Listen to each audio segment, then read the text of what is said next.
whether it's small towns or large towns, and I say this, because I bet every state could say this, but in Minnesota, things work really well because we have a saying that I talk about a lot. You know, everything works better if you just mind your own damn business and I'll mind mine. So, nothing. So can somebody tell me what happened to America freedom? You know what I'm saying? Like the land of the free, the home of the brave, like something like that. I don't know if I butchered that, but what happened to America being the place to where you can come and be who you dream to be, become who you want to be, and America will provide the tools, the knowledge, and the opportunity to achieve who you want to be, not who people are constructing you to be, not who whatever is the more popular opinion at the moment. You can be who you want to be and be happy. I mean, we could probably have a conversation that America was never like that, and it's going to take a lot of teeth pulling to get to that point. But in here, that's what America is supposed to be. So why do we have a party trying to take our freedoms away from us?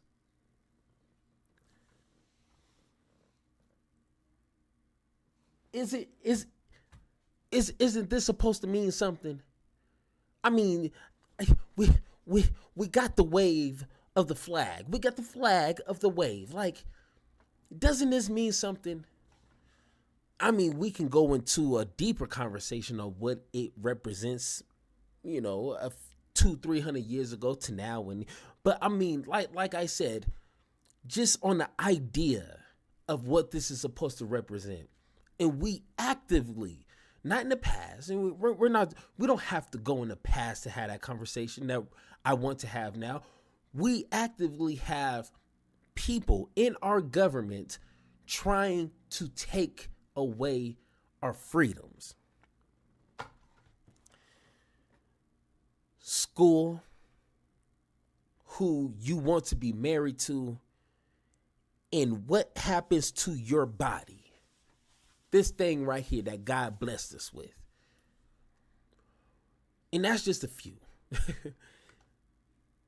Why do we have Americans trying to ban books, honestly, that they 9 times out of 10 haven't read?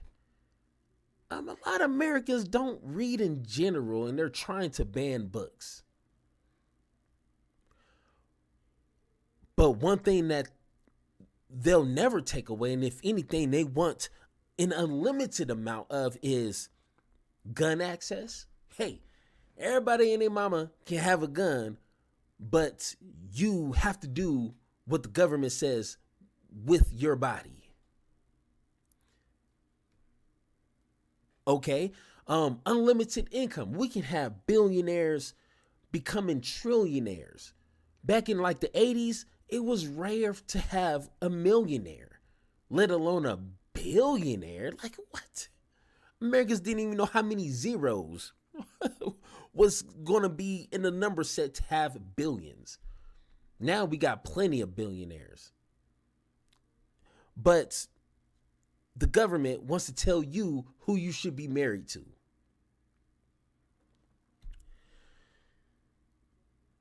Freedom of speech. This thing that I'm actively doing right now.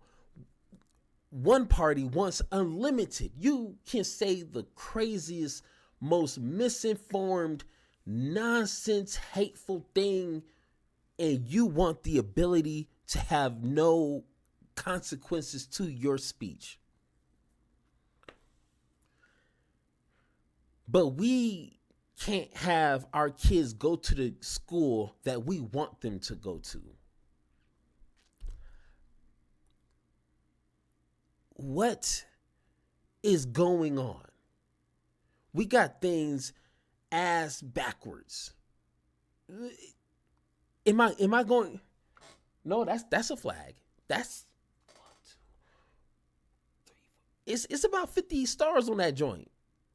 But we want to support a party that wants to actively take away your freedoms. Mr. Tim Walz said it best. Let's go ahead. Bam, right there.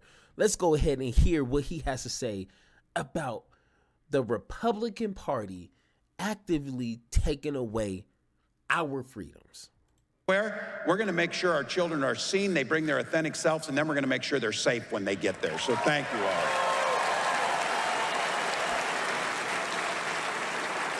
What this election boils down to, in a lot of ways, it's fundamentally about freedom.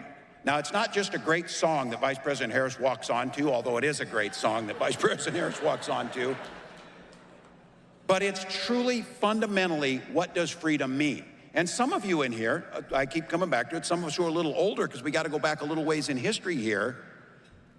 When Republicans used to talk about freedom, many of them actually meant it.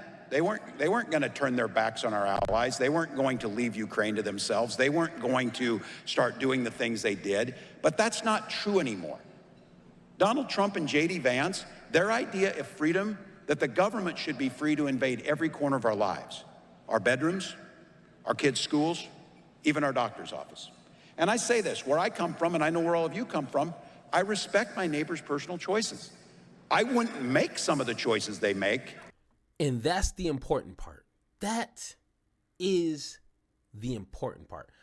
I believe we all should try to make as much money as possible. I don't think that government should cap how much money people could make or should make. You know, if you make $1 billion, make $1 billion.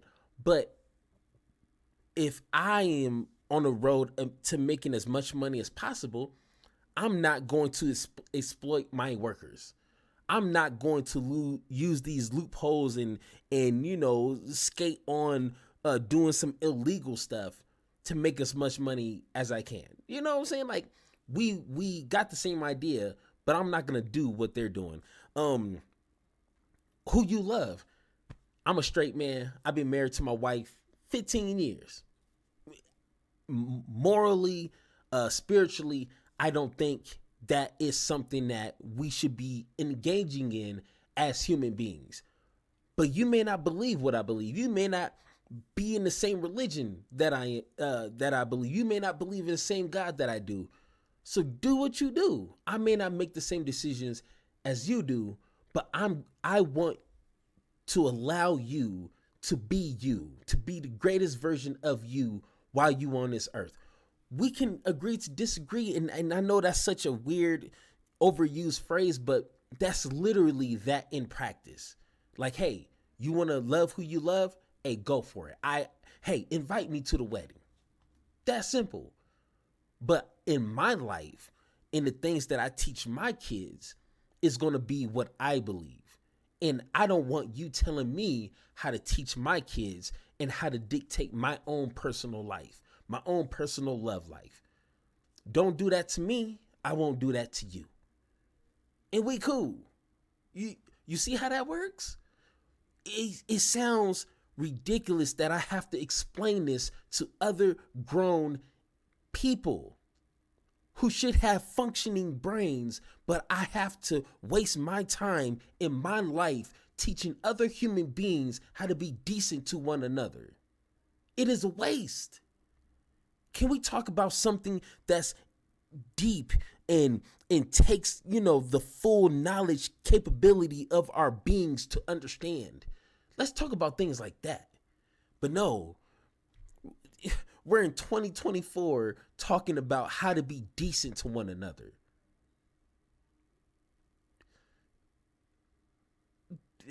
Weird? Kind of weird. Maybe a little bit, a lot of it. Very weird that we're still having this conversation in 20. Be decent.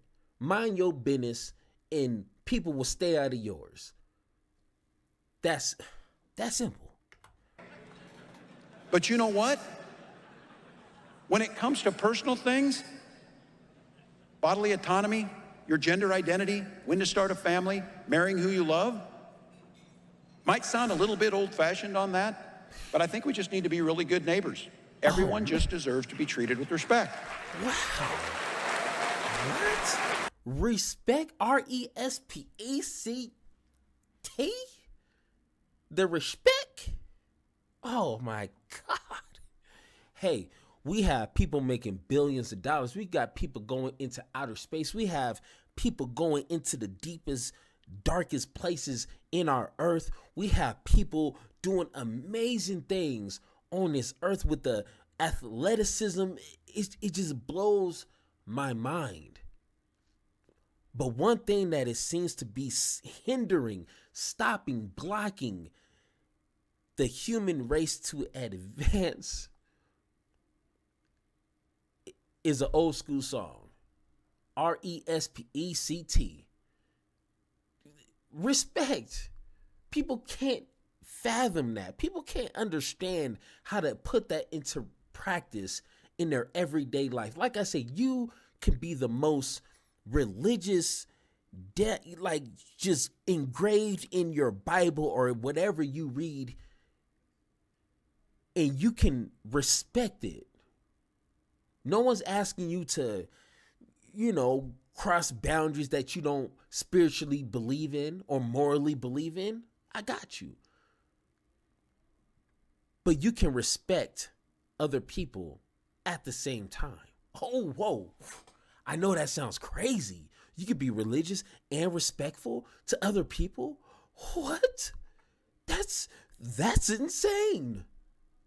Come on, man. Damn, man. I wish I can gather all these dummies, all these people who are just a waste of air. Take them, because I don't want to kill them. I don't want, but take them all and just put them on an island, a faraway island to where boats and planes have to spend billions of dollars to reach, and just leave them on an island.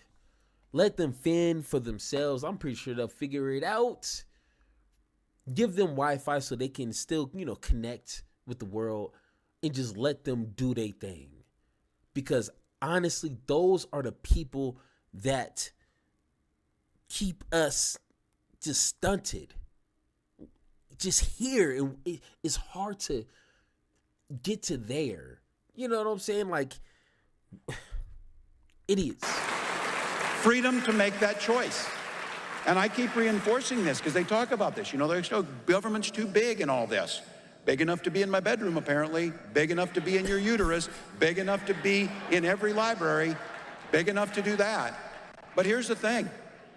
This society works best, whether it's small towns or large towns. And I say this, because I bet every state could say this. But in Minnesota, things work really well because we have a saying that I talk about a lot. Everything works better if you just mind your own damn business and I'll mind mine. So, nothing. This idea and this obsession, and you've heard me say this, they're all angry that I'm being mean to them. The other night, Donald Trump did a town hall where he got to control what he said, and he reassured the audience there 11 times that he was not weird. Weird like that laugh I just made. If you're reminding someone you're not weird, you probably, yeah.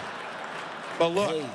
my point was, who is asking for this agenda that they're doing? Who's asking for them to take away our freedoms? Who's asking them to take away reproductive freedoms? And I spoke personally about this because it's personal for so many of us in here, the decision of how and what way and what your family's gonna look like.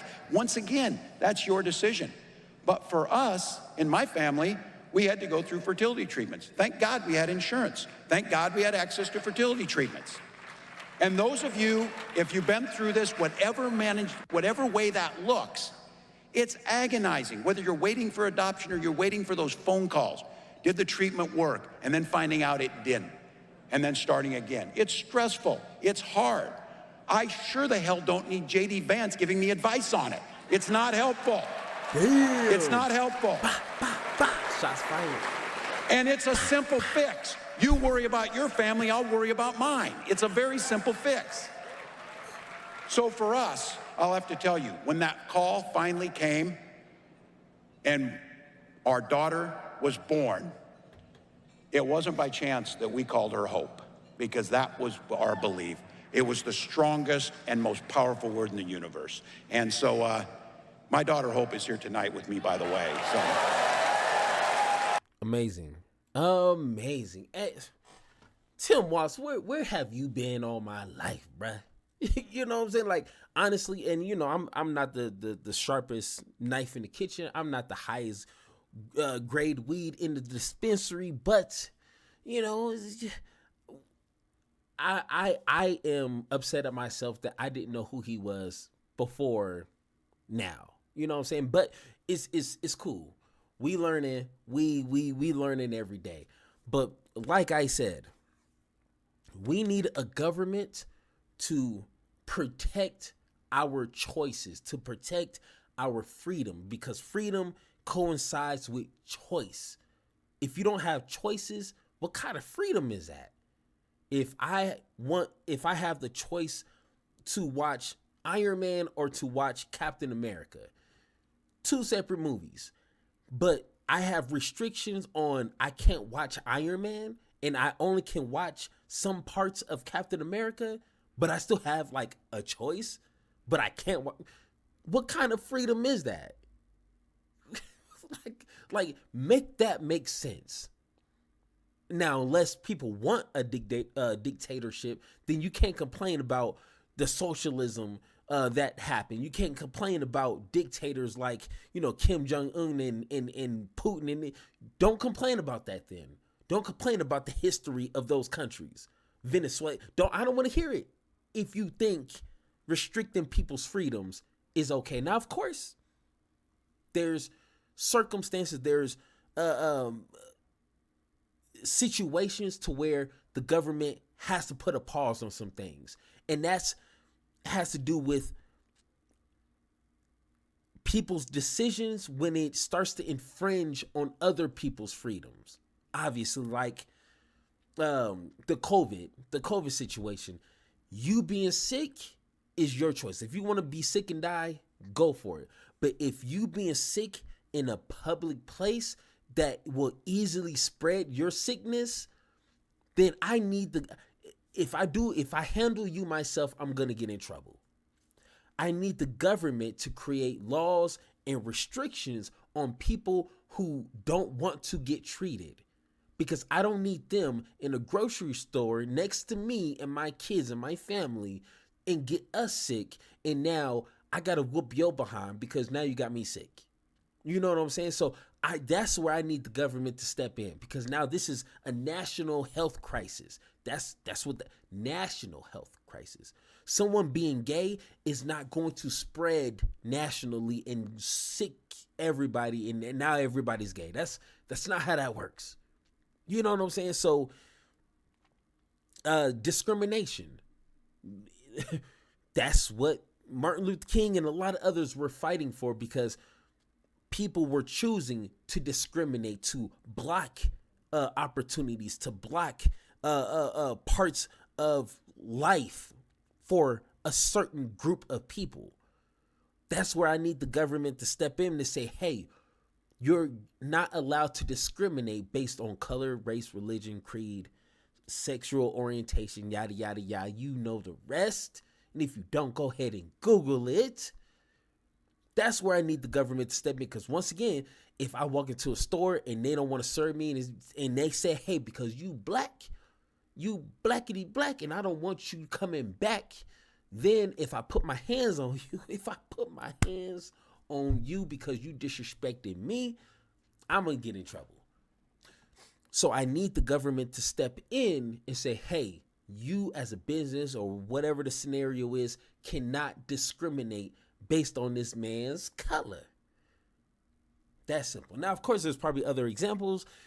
I can't think of every scenario. So obviously, we need the government to step in at certain points. But if it's not infringing on other people's freedoms, mind your damn business. Mind your damn business. 4 words. 5 if you want to prolong the damn, because now that's 2 words. Damn business. So 5 words. Mind your damn business. All right? It's simple. If you practice that, this world would be paradise. America should be a freaking paradise with the amount of money and the amount of technology and the amount of amazing people we have in this country, and from where we came from to what we have now is just a small testament to where we could be in the future. What I just need people to do is mind they damn business. Mind your damn business. And I guarantee life will be 80% less stressful. There it is. I solved the world's problems in a nutshell in 5 words. Mind your damn business. Simple. But once again, if you think I'm wrong, if you think the government should be restricting people because of their own personal beliefs, and you believe they should force that into people's faces and force that into their lives, no matter what they believe in, no matter what their cultural beliefs are, you believe the government should form people into its own image, you're an idiot. But let's have that conversation. Okay, let's have that conversation, all right? But once again, power to you, power to me, power to the people, power to the pod.